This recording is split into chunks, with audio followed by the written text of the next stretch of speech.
Assalamualaikum teman-teman. Kali ini kita akan belajar membuat piramida bercerita bersama Umi Linda.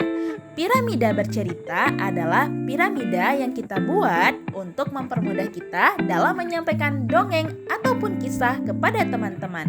Piramida bercerita terbagi atas 3 bagian. Bagian yang pertama adalah judul. Jadi teman-teman bisa membuat piramida ini dengan kertas yang ada di rumah teman-teman. Teman-teman tinggal membuat seperti piramida, lalu membuat bagian pertama sebagai judul. Bagian kedua adalah bagian perkenalan atau seperti pembukaan. Nah, teman-teman tinggal membuat siapa tokoh atau karakter apa yang teman-teman ingin jelaskan. Di yang bagian ketiga adalah bagian isi atau inti dari cerita. Teman-teman gak perlu bikin panjang-panjang, cukup intinya saja. Nah, dengan adanya piramida ini, teman-teman akan mudah dalam menyampaikan dongeng dan cerita agar sampai kepada audiens. Nah, berikut beberapa dokumentasi pelatihan membuat piramida bercerita bersama Umi Linda. Di akhir video, teman-teman akan melihat Kak Amira, salah satu pegiat literasi di Pustaka 22, akan menceritakan ceritanya melalui piramida bercerita yang berjudul Tiki-Tiki Tembo yang Tenggelam. Nah, seru kan? Ayo kita dengarkan. Waalaikumsalam warahmatullahi wabarakatuh. Baik teman-teman, kali ini kakak akan bercerita dengan menggunakan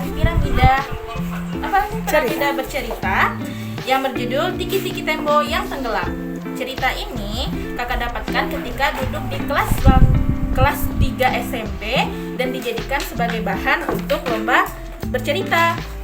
Nah, jadi di negeri Cina hiduplah seorang anak yang bernama Tiki-Tiki Tembo no Sarembo Cari Bariru Cipi Peri Pembo.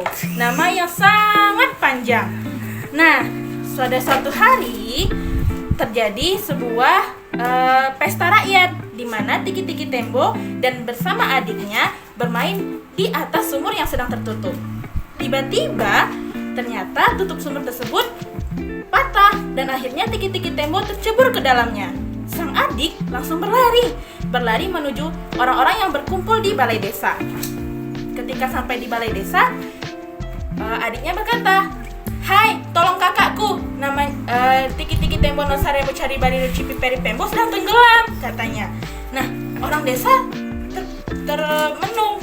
Siapa namanya? Tiki-Tiki Tembo no Sarembo Cari Bariru Cipi Peri Pembo tenggelam, katanya. Nah, tapi orang desa masih bingung. Akhirnya sang adik pergi ke tempat seorang kakek tua. Nah, kakek tua tersebut masih tertidur lelap. Si adik langsung membangunkan. "Kakek tua, Tiki-Tiki Tembo no Sarembo Cari Bariru Cipi Peri Pembo tenggelam di dalam sumur." Si kakek tua yang baru bangun tadi bingung. "Apa yang kau sebut?" "Kakakku, Tiki-Tiki Tembo no Sarembo Cari Bariru Cipi Peri Pembo tenggelam." Nah, mendengar hal itu, si kakek langsung berlari mengambil tangganya dan ingin menolong Tiki-Tiki Tembo no Sarembo Cari Bariru Cipi Peri Pembo. Tapi sayangnya, Tiki-Tiki Tembo tidak selamat karena adiknya meminta bantuan dan namanya terlalu panjang. Semenjak saat itu, orang Cina itu tidak pernah memberikan nama anaknya itu panjang-panjang. Seperti sekarang ini, lebih banyak orang memakai nama Fang Fang, Ling Ling, Mei Mei, dan sebagainya. Nah, itulah kisah Tiki-Tiki Tembo no Sarembo Cari Bariru Cipi Peri Pembo, seorang anak yang malang karena namanya yang panjang. Nah, itulah tadi cerita dari Kak Amira. Gimana? Seru kan? Nah, mari kita sama-sama belajar membuat piramida bercerita supaya kita lebih mudah dalam bercerita dan menyampaikan dongeng. Selamat belajar!